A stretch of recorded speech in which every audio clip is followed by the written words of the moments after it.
પદ્ધર પોલીસની સફળતા। હાજાપર ગામે થયેલ હત્યાનો ભેદ ઉકેલી આરોપી ઝડપાયો। ભુજ 5 ઓગસ્ટ 2025। પશ્ચિમ કચ્છ જિલ્લાના પદ્ધર પોલીસ સ્ટેશનની ટીમે હત્યાના ગંભીર ગુનાનો ભેદ ઉકેલી આરોપીને ઝડપી પાડવામાં સફળતા મેળવી છે। ભુજ તાલુકાના હાજાપર ગામમાં 1 ઓગસ્ટે થયેલી એક નરસંહાર જેવી ઘટના બાદ પોલીસે સઘન તપાસ શરૂ કરી હતી। પ્રાથમિક માહિતી મુજબ તાજપર ગામના રહેવાસી એક યુવક પર અજાણ્યા શખ્સે તીખા હથિયારથી હુમલો કરી ગંભીર ઈજાઓ પહોંચાડી હતી, જેનાથી તેની મોત નિપજેલી હતી। ઘટના બાદ પોલીસ તંત્રએ તાત્કાલિક કાર્યવાહી આરંભી હતી અને ઘટના સ્થળ તથા આસપાસના વિસ્તારની તકેદારીપૂર્વક તપાસ કરી હતી। પશ્ચિમ કચ્છના ઉચ્ચ પોલીસ અધિકારીઓના માર્ગદર્શન હેઠળ પદ્ધર પોલીસ અને એસઓજી શાખાની સંયુક્ત ટીમે ટેકનિકલ એનાલિસિસ, ગુપ્ત સૂત્રો અને સીસીટીવી ફૂટેજના આધારે તપાસ આગળ ધપાવી હતી। જુદી જુદી ટીમો બનાવવામાં આવી હતી અને અનેક શંકાસ્પદ ઇસમોની પૂછપરછ પણ કરવામાં આવી હતી। તપાસ દરમિયાન મળેલ પુરાવાઓના આધારે આખિરકાર ગુનાનો ભેદ ઉકેલી આરોપીની ઓળખ કરવામાં આવી અને તેને પકડી પાડવામાં આવ્યો છે। આરોપી સામે કાયદેસરની કાર્યવાહી કરવામાં આવી છે અને વધુ તપાસ ચાલુ છે। પોલીસ તંત્રએ આ સફળતા માટે ટીમના તમામ અધિકારીઓ અને કર્મચારીઓની કામગીરી પ્રશંસા કરી છે અને જણાવાયું છે કે અનડિટેક્ટ ગુનાનો ભેદ ઉકેલવા માટે આ પ્રકારના પ્રયાસો યથાવત રહેશે। સ્ટોરી રિપોર્ટ બાય કિરણ ગોરી, ભુજ।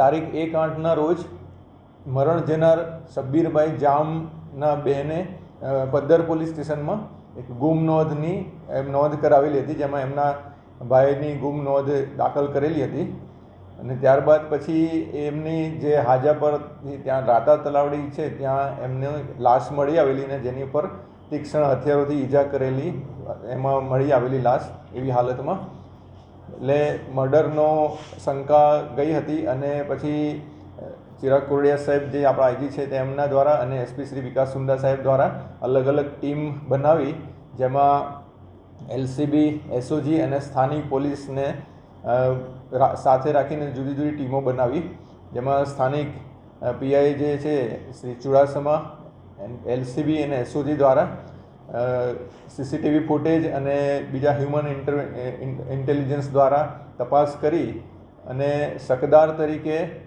અરવિંદભાઈ સથવારા કરીને જે એક છે એની ઉપર શંકા હતી અને એને પૂછપરછ કરવામાં આવી અને એણે પછી પોતે પોતાનો ગુનો કબૂલ કર્યો અને આ જે ખૂનનો ગુનો છે એ પોતે જ કર્યો છે એવું પ્રમાણેની એણે કબૂલાત કરેલી છે।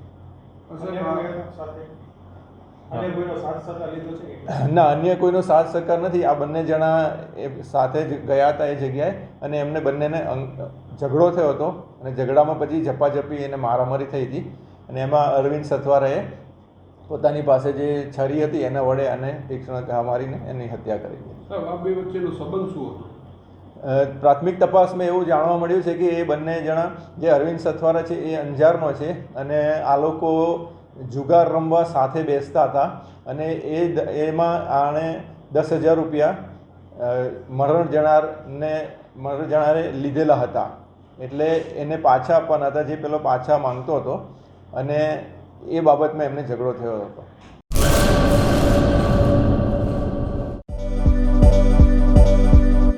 નોકરી માટે સુવર્ણ તક। એલઆઈસી સાથે મહિલા વીમા સલાહકાર તરીકે જોડાવાની અમૂલ્ય તક। વીમા સખી મહિલા કરિયર એજન્ટ વિશેષ ભરતી યોજના। સ્ટાઇપેન્ડ 3 વર્ષ માટે પ્રથમ વર્ષે ₹7,000 દર મહિને, બીજા વર્ષે ₹6,000 દર મહિને તથા ત્રીજા વર્ષે ₹5,000 દર મહિને। આકર્ષક લાભો: housing loan, group insurance, medical insurance. વિકાસ અધિકારીની ભરતીમાં વિશેષ આરક્ષણ તથા વય મર્યાદામાં પણ છૂટછાટ, ગ્રેજ્યુઇટી તથા અનેક લાભો।